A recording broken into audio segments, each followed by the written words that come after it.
കാരണം ഈ ഭൂമിയിൽ അല്ലാഹു സുബ്ഹാനഹു വ തആല അവന്റെ അടിമകളായ മനുഷ്യ സമൂഹത്തെ ജീവിതം എന്ന അതിമഹത്തായ അനുഗ്രഹം കൊണ്ട് നിയോഗിച്ചിട്ടുള്ളവരാണ്. അഥവാ ഈ ഭൂമിയിൽ അള്ളാഹുവിന്റെ ഈരത്തിന് വിധേയപ്പെട്ടുകൊണ്ടോ അല്ലാതെയോ ജീവിക്കാനുള്ള സ്വാതന്ത്ര്യത്തോടുകൂടി അല്ലാഹു സുബ്ഹാനഹു വ തആല തെരഞ്ഞെടുത്തിട്ടുള്ള സവിശേഷമായ സൃഷ്ടിയാണ് മനുഷ്യൻ. ആ മനുഷ്യന്റെ മുമ്പിൽ ഭൗതികമായ അവന്റെ ജീവിതവുമുണ്ട്, മരണാനന്തര ജീവിതവുമുണ്ട്. മരണാനന്തര ജീവിതം ലക്ഷ്യം വെച്ചുകൊണ്ട് ഭൗതികമായ ജീവിതത്തെ ക്രമീകരിച്ചെടുക്കുന്നവരാണ് വിജയിക്കുന്ന വിശ്വാസി എന്ന് നമുക്കെല്ലാവർക്കും അറിയാം. അതുകൊണ്ടാണ് കഴിഞ്ഞ ഖുതുബയിൽ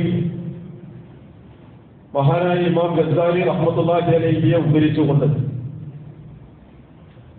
ഭൗതിക ജീവിതത്തോടുള്ള ചില നിരീക്ഷണങ്ങൾ അദ്ദേഹത്തിന്റെ ചില ഉദാഹരണങ്ങളിലൂടെ സഹോദരങ്ങളുടെ മുമ്പിൽ ബോധ്യപ്പെടുത്തി. വിശുദ്ധ ഖുർആൻ അതേ വിഷയത്തിൽ വളരെ കൃത്യവും വ്യക്തവുമായ ചില നിലപാടുകളും ചില അഭിപ്രായങ്ങളും രേഖപ്പെടുത്തുന്നുണ്ട്. സൂറത്തുൽ ഹദീദിലെ 20-ാമത്തെ സൂക്തം വലിയ വിശദാംശങ്ങളൊന്നുമില്ലാതെ പറഞ്ഞാൽ യഅലമു അന്നമൽ ഹയാത്തുദ് ദുനിയ ലഅബുൻ വലഹബുൻ വസീനത്തുൻ വതഫാഖുറുൻ ബൈനകും വതകാസുറുൻ ഫിൽ അംവാലി വൽ ഔലാദ്. യഅലമു, നിങ്ങൾ അറിയണം, നിങ്ങളുടെ ഈ ഭൗതിക ജീവിതം അല്ലെങ്കിൽ നിങ്ങളുടെ ആയുസ്, ഈ ഭൂമിക്ക് മുകളിൽ നിങ്ങൾ ചെലവഴിച്ചുകൊണ്ടിരിക്കുന്ന ഈ സമയം, അന്നമൽ ഹയാത്തുദ് ദുനിയ, തീർച്ചയായും ഭൗതികമായ ജീവിതം എന്ന് പറയുന്നത് ലഅബുൻ വലഹബുൻ വസീനത്തുൻ, അത് കളിയാണ്, തമാശയാണ്, അലങ്കാരങ്ങളാണ്. വതഫാഖുറുൻ ബൈനകും വതകാസുറുൻ ഫിൽ അംവാലി വൽ ഔലാദ്, മനുഷ്യർക്കിടയിൽ പരസ്പരം പെരുമ നടിക്കലും സമ്പത്തിന്റെയും സന്താനങ്ങളുടെയും ആധിക്യം കൊണ്ട് പൊങ്ങച്ചം കാണിക്കലുമൊക്കെ ഭൗതികമായ ജീവിതത്തിന്റെ ചില താല്പര്യങ്ങളാണ്. അഥവാ ഭൗതികമായ ജീവിതത്തെ ഭൗതികമായി മാത്രം നോക്കിക്കാണുന്ന മനുഷ്യന്റെ അവസ്ഥയാണ്. അതിൽ കുറെ കളിയും ചിരിയും തമാശയും അലങ്കാരങ്ങളും ഉണ്ട്. അതിൽ സമ്പത്തിന്റെ പിന്നാലെയുള്ള യാത്രയുണ്ട്. അതിൽ അനുഭൂതികളുണ്ട്, അലങ്കാരങ്ങളുണ്ട്.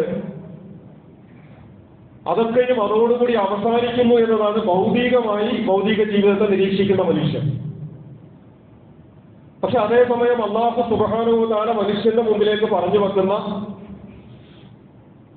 ഏറ്റവും സുപ്രധാനമായ ഒരു സംഗതിയാണ്, ഈ ഭൗതികമായ ജീവിതം കേവലം അലങ്കാരങ്ങളിൽ ഒതുക്കി നിങ്ങൾ അവസാനിപ്പിക്കേണ്ടതല്ല.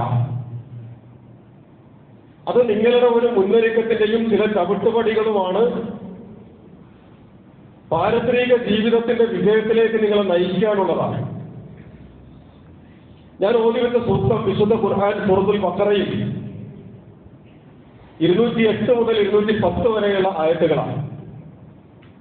നമുക്കെല്ലാവർക്കും സുപരിചിതമാണ്. യാ അയ്യുഹല്ലദീന ആമനു ദുഖുലൂ ഫിസ്സിൽമി കാഫ, അല്ലയോ സത്യവിശ്വാസികളെ, നിങ്ങൾ അള്ളാഹുവിന്റെ ദീനിലേക്ക് നിങ്ങൾ പൂർണ്ണമായി പ്രവേശിക്കണം. നമ്മൾ ഇതുവരെ കഴിഞ്ഞ കുറെ ആഴ്ചകളായി, ഏതാണ്ട് 4 മാസത്തിലധികമായി ലാ ഇലാഹ ഇല്ലല്ലാഹ് എന്ന ഒരു തലക്കെട്ടിൽ നിന്നുകൊണ്ടാണ് നമ്മുടെ ഓരോ വർത്തമാനങ്ങളും പങ്കുവച്ചിട്ടുള്ളത്. അപ്പൊ അല്ലാഹു സുബ്ഹാനഹു വ തആല പറയാണ്, യാ അയ്യുഹല്ലദീന ആമനു ദുഖുലൂ ഫിസ്സിൽമി കാഫ, നിങ്ങൾ അള്ളാഹുവിന്റെ ദീനിലേക്ക് നിങ്ങൾ പൂർണ്ണമായി പ്രവേശിക്കുക. ഭാഗികമായി എനിക്ക് താല്പര്യമുള്ളതൊക്കെ ഞാൻ എടുത്തുകൊള്ളാം, എനിക്ക് നിവർത്തിക്കാൻ കഴിയുന്നതും എനിക്ക് ആശ്വാസകരമായിട്ടുള്ളതും ഞാൻ അനുഭവിച്ചു കൊള്ളാം. അള്ളാഹുവിന്റെ നിയമങ്ങൾ സ്വീകരിക്കുന്നിടത്തും അത് നടപ്പിലാക്കുന്നിടത്തും എന്റെ താല്പര്യങ്ങൾക്ക് വിഘാതമായിട്ട് വരുന്നതാണ് എങ്കിൽ അതവിടെ നിൽക്കട്ടെ. ഇത് ഒരു വിശ്വാസിയെ സംബന്ധിച്ചിടത്തോളം ഭൂഷണമല്ല, യോജിച്ചതല്ല.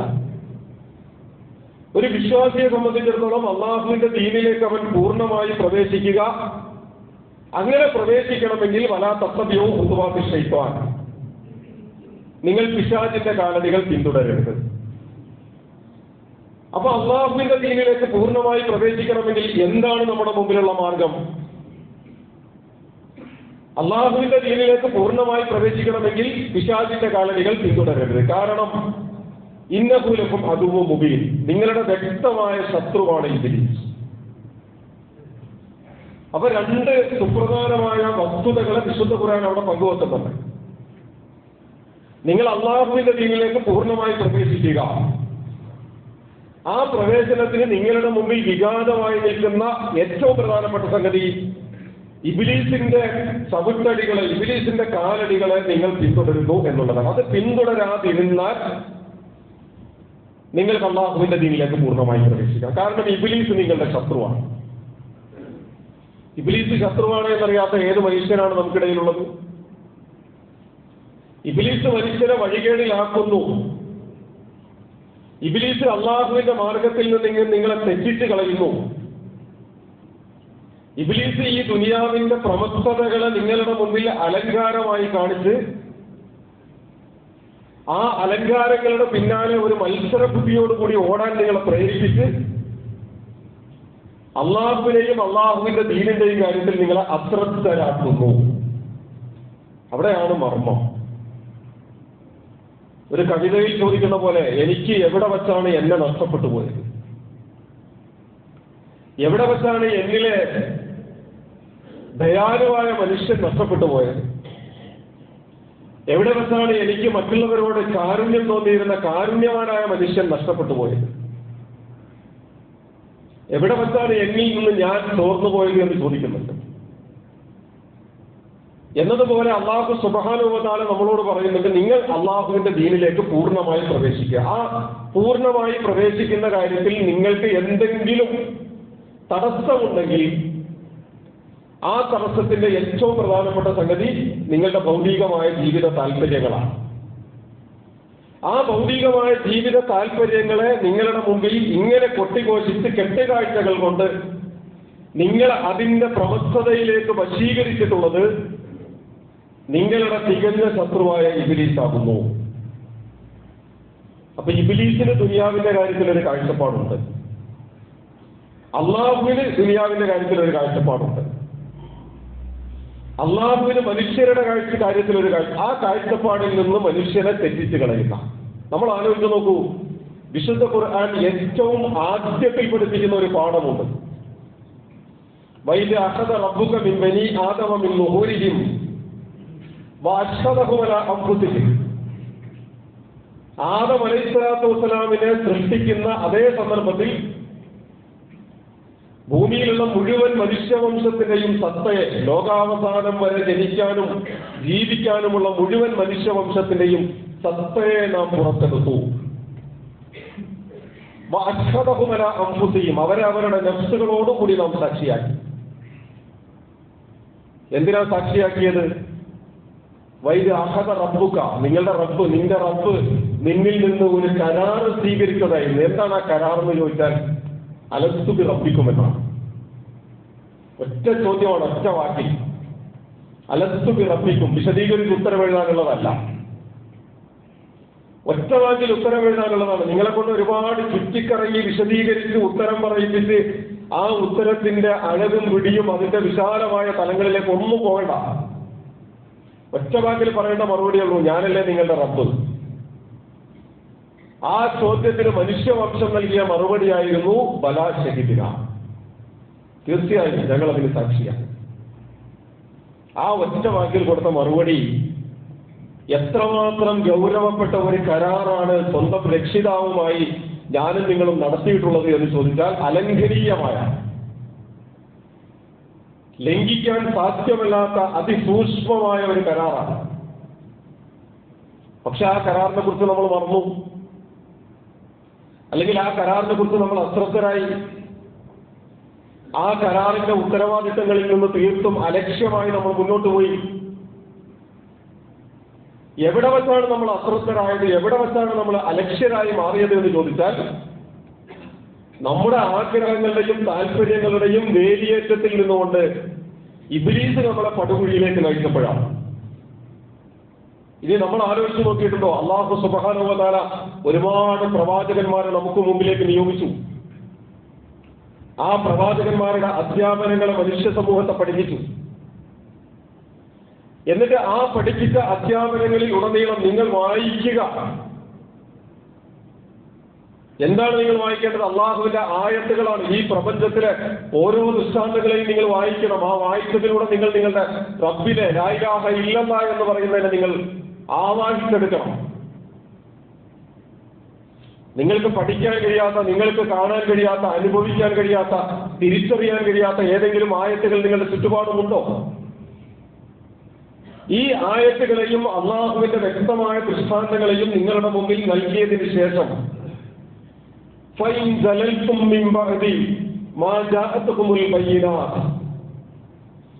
നിങ്ങൾക്ക് ഇതൊക്കെ നൽകിയതിന് ശേഷവും നിങ്ങൾ തെന്നി മാറി കളിക്കുകയാണെങ്കിൽ, നിങ്ങൾ കുതറി മാറുകയാണെങ്കിൽ, നിങ്ങളെ മാടി വിളിക്കുന്ന ആഗ്രഹങ്ങളുടെയും അഭിലാഷങ്ങളുടെയും സ്വപ്നങ്ങളുടെയും സാഫല്യത്തിന് സാക്ഷാത്കാരത്തിന് വേണ്ടി നിങ്ങൾ നെട്ടോട്ടം ഓടിക്കൊണ്ടിരിക്കുകയാണെങ്കിൽ, വിശുദ്ധ ഖുർആൻ പറയുന്നു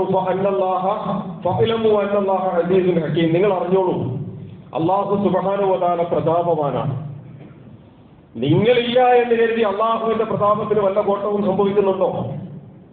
നിങ്ങൾ ഒരാൾ നമസ്കരിച്ചില്ല എന്ന് കരുതി, നിങ്ങൾ കൂട്ടമായി ബഹിഷ്കരിച്ചു എന്ന് കരുതി, നിങ്ങൾ കുറെ ആളുകൾ അള്ളാഹുവിന്റെ ദീനിന്, അള്ളാഹുവിന് വകവെച്ചു കൊടുക്കേണ്ട അവകാശങ്ങൾ വകവെച്ചു കൊടുക്കാതെ നിങ്ങൾ അലക്ഷ്യരായി മുന്നോട്ട് പോയി എന്ന് കരുതി അള്ളാഹുവിന്റെ പ്രതാപത്തിന് വല്ല കോട്ടവും സംഭവിക്കാനുണ്ടോ? ഇല്ല. അള്ളാഹുവിന് ഒരു നഷ്ടവും സംഭവിക്കാനില്ല. എന്നിട്ട് അള്ളാഹു സുബ്ഹാനഹു വ തആല ചോദിക്കുന്നു, മനുഷ്യ, ഒരുപാട് ഗൗരവമുള്ള ചോദ്യങ്ങൾ ചോദിക്കും അള്ളാഹു സുബ്ഹാനഹു വ തആല. അങ്ങനെയാണല്ലോ ശൈഖുൽ അംബിയ നൂഹ് അലൈഹിസ്സലാത്തു വസ്സലാം ചോദിച്ച ചോദ്യമല്ലേ, മാലക്കും ലാ തർജൂന ലില്ലാഹി വഖാറ, എന്തേ നിങ്ങൾക്ക് അള്ളാഹുടെ കാര്യത്തിൽ ഒരു ഗൗരവമില്ലാത്തത്? എന്തേ നിങ്ങൾക്ക് റബ്ബിന്റെ കാര്യത്തിൽ ഒരു ഗൗരവമില്ലാത്തത്? അങ്ങനെ പലപ്പോഴും ചോദിച്ചിട്ടുണ്ട്. പക്ഷെ ഈ ആയത്തിൽ അല്ലാഹു സുബ്ഹാനഹു വ തആല ഇബ്ലീസ് നിങ്ങളുടെ വ്യക്തമായ ശത്രുവാണ് എന്നും ഇബ്ലീസിന്റെ കാലടികളെ നിങ്ങൾ പിന്തുടരരുത് എന്നും പറഞ്ഞതിന് ശേഷം ഇനി പിന്തുടർന്ന് പോയി എന്ന് കരുതിയിട്ട് അള്ളാഹ്ക്ക് വേറെ നഷ്ടമൊന്നും സംഭവിക്കാനില്ല.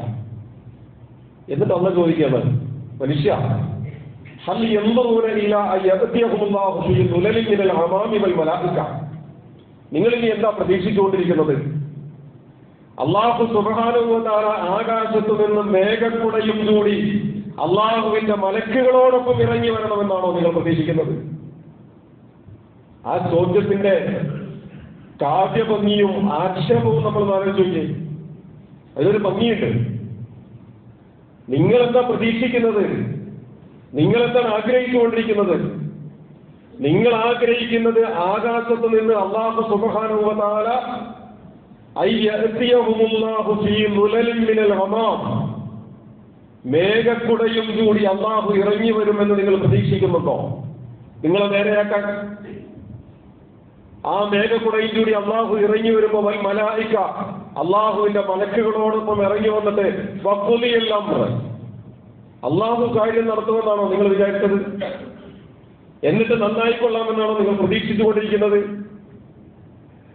അള്ളാഹു വരട്ടെ, അള്ളാഹു കൈകാര്യം ചെയ്യട്ടെ. ആ കാവ്യഭാവനയിൽ നിന്നുകൊണ്ടുള്ള ആ ചോദ്യത്തിന് ഒരുപാട് വിശാലമായ തലങ്ങളുണ്ട്. നമ്മുടെ എല്ലാവരുടെയും ഉള്ളിൽ ഉറങ്ങിക്കിടക്കുന്ന നമ്മുടെയൊക്കെ മാനസിക വികാരങ്ങളെ മുഴുവനും അല്ലാഹു സുബ്ഹാനഹു വ തആല നിഷ്പ്രഭമാക്കി കളയുന്നുണ്ട്. നിങ്ങൾ അള്ളാഹുവിന്റെ മാർഗത്തിൽ നിന്ന് തടയുന്നത് എന്താ? ഓരോ മനുഷ്യരെയും ഓരോ കാരണങ്ങളായിരിക്കും. അള്ളാഹുവിന്റെ മാർഗത്തിലേക്ക് ഇറങ്ങുന്നതിൽ നിന്ന്, അള്ളാഹുവിന്റെ മാർഗത്തിൽ കൊടുക്കുന്നതിൽ നിന്ന്, അള്ളാഹുവിന്റെ മാർഗത്തിൽ പ്രവർത്തിക്കുന്നതിൽ നിന്ന്, അള്ളാഹുവിന് ഇബാദത്ത് ചെയ്യുന്നതിൽ നിന്ന് നിങ്ങളെ തടഞ്ഞു നിർത്തുന്നത് എന്താണ്? നിങ്ങളുടെ കളിയും ചിരിയും തമാശയും വിനോദവും ആസ്വാദനങ്ങളുമാണോ? നിങ്ങളുടെ അലങ്കാരങ്ങളാണോ? നിങ്ങൾ കെട്ടിയുയർത്തിയ മനോഹരമായ മറ്റുള്ളവരെ ഒക്കെ കവച്ചു വെക്കാവുന്ന നിങ്ങളുടെ ആഡംബരപൂർണമായ വീടുകളും സൗധങ്ങളുമാണോ? നിങ്ങളോടൊപ്പമുള്ള നിങ്ങളുടെ മക്കളാണോ? നിങ്ങളുടെ കുടുംബാദികളാണോ? നിങ്ങളുടെ അധികാരമാണോ? നിങ്ങളുടെ സമ്പത്താണോ? നിങ്ങളുടെ വാഹനമാണോ? അല്ലാഹു എന്ന് പറഞ്ഞല്ലോ. മനുഷ്യൻ എന്തുകൊണ്ടാണ് അള്ളാഹുവിൽ നിന്ന് മാറിപ്പോകുന്നത് എന്ന് ചോദിച്ചാൽ, ചില സന്ദർഭത്തിൽ അവന്റെ ഉള്ളിലേക്ക് കടന്നു വരുന്ന ചില ചാബല്യങ്ങളും ദൗർബല്യങ്ങളും ഉണ്ടാകും. അതിന്റെ ഒരു വേലിക്കെട്ടുണ്ടാകും. ആ വേലിക്കെട്ടിനകത്തിരുന്ന് സ്വയം പെട്ടുപോയ മനുഷ്യരുണ്ട്. സ്വയം പെട്ടുപോയ മനുഷ്യരുണ്ട്. എനിക്ക് ഞാൻ മതിയായവനാണ് എന്ന് തോന്നിപ്പോയി. ദുർബലനായ മനുഷ്യന് എനിക്ക് ഞാൻ മതിയായവനാണ്, എന്റെ കാര്യങ്ങൾ നിർവഹിക്കാൻ എനിക്കറിയാം, എന്റെ കാര്യങ്ങൾ തീരുമാനമെടുക്കാൻ എനിക്കറിയാം, എന്റെ കാര്യങ്ങൾ നടപ്പിലാക്കാൻ എനിക്കറിയാം, അതിന് എന്റെ കൂടെ നിൽക്കാൻ എന്റെ കുടുംബമുണ്ട്, എന്റെ കൂടെ നിൽക്കാൻ കഴിയുന്ന അധികാരമുണ്ട്, എനിക്ക് ചിലവഴിക്കാൻ കഴിയുന്ന എന്റെ സമ്പത്തും എന്റെ എല്ലാവിധ ഭൗതികമായ സംവിധാനങ്ങളും സന്നാഹങ്ങളും കൊണ്ട് എനിക്ക് പിടിച്ചു നിൽക്കാൻ കഴിയും എന്ന് പ്രതീക്ഷിക്കും. പക്ഷെ മനുഷ്യൻ ദുർബലനാണ്. എന്റെ മുമ്പിലിരിക്കുന്ന ഒരു സഹോദരനുണ്ട്. ഞാൻ മിമ്പറിലേക്ക് കയറി വരുന്നതിന് തൊട്ട് മുൻപ് അദ്ദേഹം എന്നോട് പ്രാർത്ഥിക്കണമെന്ന് വസിയത്ത് ചെയ്തൊരു സംഗതി, വളരെ ഗുരുതരമായൊരു സംഗതി. അദ്ദേഹത്തിന്റെ 19 വയസ്സുള്ള മകളെ കുറിച്ചാണ്. അപൂർവങ്ങളിൽ അപൂർവമായ 18 കോടി രൂപ വില വരുന്ന മരുന്ന് ഇഞ്ചക്ട് ചെയ്യേണ്ട അസുഖം ബാധിച്ച ഒരു 19 വയസ്സുകാരിയായ മകളുടെ പിതാവ്. നമ്മൾ ആലോചിച്ച് നോക്കൂ, മനുഷ്യൻ എത്ര ദുർബലനാണ് എന്ന് ചോദിച്ചാൽ 5000-ലധികം അവയവങ്ങളെ, ഞാൻ പലപ്പോഴും പറഞ്ഞിട്ടില്ലേ, 5000-ലധികം അവയവങ്ങളെ കൃത്യമായി ഘടിപ്പിക്കപ്പെട്ട ഈ ശരീരവുമായി നടക്കുന്ന മനുഷ്യന്റെ ഏതെങ്കിലും ഒരവയവം താളം തെറ്റിയാൽ, തലച്ചോറ് താളം തെറ്റിയാൽ, ഓർമ്മ നഷ്ടപ്പെട്ടാൽ, ഉറ്റവരെയും ഉടയവരെയും തിരിച്ചറിയാൻ കഴിയാത്ത വിധം ബുദ്ധിമാന്ദ്യം സംഭവിച്ചു പോയാൽ, ചെറിയ ഒരു ഞരമ്പ് എല്ലിന്റെ ഇടയിലൊന്ന് കുടുങ്ങിയാൽ മതി. ദുർബലനാണ് ഈ മനുഷ്യൻ. പക്ഷെ ഈ ദുർബലനായ മനുഷ്യനെ അള്ളാഹുവിൽ നിന്ന് പലപ്പോഴും എനിക്ക് ഞാൻ മതിയേ, ഈ ഒരു അഹംബോധം ആ മനുഷ്യന്റെ ഉള്ളിലേക്ക് അവന്റെ തികഞ്ഞ ശത്രുവായ ഇബ്ലീസ് ഇങ്ങനെ നിരന്തരം കൊണ്ടുവന്ന് ഇട്ടുകൊടുക്കുന്നിടത്താണ് അള്ളാഹു സുബ്ഹാനഹു വ തആല ഈ ചോദ്യം ചോദിക്കുന്നു. ഇനി നിങ്ങൾ എന്താ പ്രതീക്ഷിക്കണം? നിങ്ങൾക്ക് അള്ളാഹുവിന്റെ അടുത്തേക്ക് മടങ്ങാൻ ഇനിയും സമയമായില്ലേ? അലം യഅനില്ലദീന ആമനൂ അയഖ്ശഅ ഖുലൂബുഹും ബിദിക്രില്ല. അള്ളാഹുവിനെ കുറിച്ച് ഓർത്തിട്ട് അവരുടെ ഹൃദയങ്ങളൊന്ന് പ്രകമ്പനം കൊള്ളാൻ ഇനിയും സമയമായില്ലേ? അള്ളാഹുവിനെ കുറിച്ച് ഓർത്തിട്ട് എന്ത് ചോദ്യമല്ലേ വിശുദ്ധൂരൻ? ആരോടായി ചോദിച്ചത്? നമ്മളോടാണ് അല്ലെ? ഞാൻ മുമ്പൊരിക്കൽ പറഞ്ഞിട്ടില്ലേ, ഫുലൈൽ ഇബ്നു ഇയാദ് എന്ന് പറയുന്ന സമർഖന്ദിലെ കുപ്രസിദ്ധനായ മോഷ്ടാവാണ്. പക്ഷെ ആ ഫുലൈൽ ഇബ്നു ഇയാദ് എന്ന് പറയുന്ന ആ മനുഷ്യനിങ്ങനെ മോഷ്ടിക്കാൻ വീടിന്റെ ഉമ്മറത്ത് കയറി പതുങ്ങി ഇങ്ങനെ ഇരിക്കുമ്പോഴാണ് പാതിരാത്രി ആ വീട്ടിലെ വൃദ്ധനായ വല്യപ്പയിരുന്ന് വിശുദ്ധ ഖുർആൻ പാരായണം ചെയ്യുന്നു. പേരക്കുട്ടിയുടെ ഒപ്പം ഇരുന്നു. ആ പാരായണത്തിനിടയ്ക്ക് ഇങ്ങനെ കരയുമ്പോ എന്തേ കരയുന്നത് എന്ന് പേരക്കുട്ടി ചോദിച്ചപ്പോഴാണ് വല്യപ്പ പറയുന്നത്, എന്നെ കുറിച്ചാണ് ഈ ആയത്ത്. മരണത്തിലേക്ക്, കുഴിയിലേക്ക് കാല് നീട്ടിയിരിക്കുക എന്ന് പറയുന്ന പോലെ ജീവിതത്തിന്റെ സായം സന്ധ്യയിൽ മരണം പ്രതീക്ഷിച്ചിരിക്കുന്ന ആ പടുകിടവൻ കരഞ്ഞുകൊണ്ട് പറയുന്നു, അലം യഅനില്ലദീന ആമനൂ അയഖ്ശഅ ഖുലൂബുഹും ബിദിക്രില്ല. അല്ലാഹുവിനെ കുറിച്ച് ഒന്ന് ഓർത്തിട്ട് ഹൃദയം പ്രകമ്പനം കൊള്ളാൻ സമയമായില്ലേ എന്ന് വിശുദ്ധ ഖുർആൻ ചോദിച്ചു എന്നോടാണ്. ഫുലൈൽ ഇബ്നു ഇയാദ് പറഞ്ഞു, അല്ല, ആ ചോദ്യം എന്നോടാണ്. ഇറങ്ങിപ്പോയി. ചരിത്രത്തിൽ ഇമാമുൽ ഹറമൈൻ എന്ന വിളിപ്പേരിലേക്ക് ആ മനുഷ്യന്റെ തൗബയും ഇസ്തിഗ്ഫാറും പിന്നീടുള്ള ജീവിതത്തിന്റെ ഗതിവിഗതികളെ തിരിച്ചുവിടുന്ന പ്രയാണത്തിൽ അദ്ദേഹം അവസാനം എത്തിപ്പെടുന്നു മദീനയിൽ, ഇമാമുൽ ഹറമൈൻ. നമ്മളൊന്ന് ചോദിച്ചു നോക്കൂ നമ്മളോട്, എവിടെയാണ് എനിക്ക് ലാ ഇലാഹ ഇല്ലല്ലാഹ് ഏറ്റെടുത്ത എന്നെ നഷ്ടപ്പെട്ടു പോയത്? എവിടെയാണ്? എവിടെ വെച്ചാണ് എനിക്കും എന്റെ ഹൃദയത്തിനുമിടയിൽ ലൈസ ബൈനി വ ബൈന റബ്ബി ശൈഅ, എനിക്കും എന്റെ റബ്ബിന്റെയും ഇടയിൽ മറ്റൊന്നുമില്ല എന്ന് പറഞ്ഞ ഞാൻ എവിടെ വെച്ചാണ് എനിക്ക് നഷ്ടപ്പെട്ടു പോയത്? ഹസ്ബി റബ്ബി ജല്ലല്ലാ പാട്ട് പാടില്ലേ നമ്മള്? മാഫി ഖൽബി ഗൈറുല്ലാഹ്, എന്റെ ഹൃദയത്തിൽ അല്ലാഹുവല്ലാതെ മറ്റൊന്നുമില്ല. അർത്ഥവത്താണ് ആ വരികളൊക്കെ. പക്ഷെ നമ്മൾ പറഞ്ഞിരുന്ന ആ വാക്കുകൾ, എനിക്കും എന്റെ റബ്ബിന്റെയും ഇടയിൽ മറ്റൊന്നുമില്ല എന്ന് പറഞ്ഞിടത്തു നിന്ന് നമ്മളെ തെറ്റിച്ചു കൊണ്ടുവന്ന് ഭൗതികമായ ആഗ്രഹങ്ങളുടെ അടിയാളന്മാരാക്കി മാറ്റിയത് ഏത് താല്പര്യമായിരുന്നു? അള്ളാഹുവെ നമ്മളിൽ നിന്ന് മറപ്പിച്ച് കളഞ്ഞത് ഏത് താല്പര്യം? ഇത് ഓരോരുത്തരും ചോദിക്കേണ്ടതുണ്ടോ? എല്ലാവർക്കും ഒരേ ഉത്തരമല്ല, അങ്ങനെ മനസ്സിലാക്കണ്ട. ഉസ്താദ് കുറെ ചോദ്യം ചോദിച്ചല്ലോ, ഉത്തരം കൂടി പറയാനില്ലേ? പറയാൻ കഴിയില്ല. ഓരോരുത്തരുടെയും ഉത്തരം വ്യത്യസ്തമാണ്. അള്ളാഹുവിൽ നിന്ന് എന്നെ തെറ്റിക്കുന്ന ഉത്തരമല്ല നിങ്ങളെ തെറ്റിക്കുന്നത്. ഓരോരുത്തരെയും തെറ്റിച്ചുകൊണ്ടിരിക്കുന്ന ഓരോ വ്യത്യസ്തമായ ഉത്തരങ്ങൾ അവരവർ കണ്ടെത്തേണ്ട അതിസൂക്ഷ്മമായ ഒരു ചോദ്യപേപ്പർ കൈകളിൽ ഏൽപ്പിക്കപ്പെട്ട പരീക്ഷയിലാണ് ഈ ജീവിതം നമ്മൾ മുന്നോട്ട് കൊണ്ടുപോകുന്നത്. റിസൾട്ട് കിട്ടാനുള്ളത് ഇവിടുന്നല്ല, ഫലം പ്രഖ്യാപിക്കുന്നത് ഇവിടുന്നല്ല. അതുകൊണ്ടാണല്ലോ മഹാനായ അലി ഇബ്നു അബീ ത്വാലിബ് റളിയല്ലാഹു അൻഹു മിമ്പറിൽ നിന്നുകൊണ്ട് പറയുന്ന ഒരു പ്രഖ്യാപനമുണ്ട്. യാ സഫ്രാ യാ ബൈദാ തൊല്ലത്തുമാ സലാസ. യാ സഫ്രാ മഞ്ഞ ലോഹം അഥവാ സ്വർണം, യാ ബൈദാ വെള്ളിയുടെ കൂമ്പാരങ്ങൾ, തൊല്ലത്തുമാ സലാസ അതിനെ എല്ലാത്തിനെയും 3 വട്ടം ഞാൻ തൊലാക്കിയിരിക്കുന്നു. എനിക്ക് വേണ്ട. വേണ്ടാന്ന് പറഞ്ഞാല് ഉപേക്ഷിച്ചു എന്നല്ല പറഞ്ഞതിന്റെ അർത്ഥം. സമ്പത്തിനെ, ഭൗതികതയെ നമ്മൾ നിയന്ത്രിക്കണം, നമ്മളെ അല്ല ഭൗതികത നിയന്ത്രിക്കണം. നേരെ തിരിച്ചു വരുമ്പോഴാണ് പ്രശ്നം.